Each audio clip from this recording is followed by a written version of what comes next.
අප්පා කොහෙද මේ යන්න ආවේ? ඇයි අද එළියට යන් කිව්වේ? කෑම කන්න. මිස්ටර් කොත්තුවකට යන්න. මිස්ටර් කොත්තු? ඔව් කොත්තුවක් කන්න ඕනි. ඇයි යන්නේ?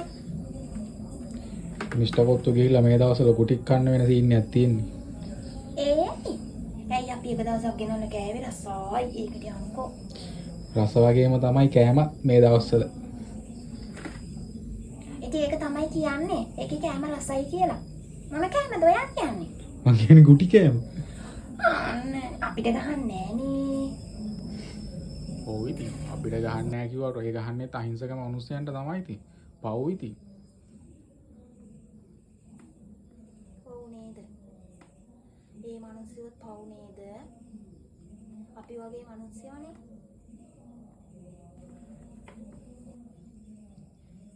ඔව් නේද? ඇත්තට ඉතින් කීයක් හරි හොයාගන්න කියලානේ දුප්පත්කම හින්දානේ ඔය වගේ කඩවල වල වැඩට එන්නේ නේද අහිංසක ළමයි. පව් නේද?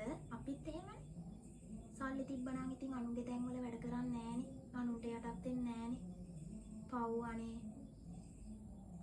අහිංසක මිනිස්සු කොච්චර වෙහෙසෙනවද ඔය වගේ දේවල් කරන්න නේද පව්. ඉතින් ඒකට මොකද කරන්න ඕනේ?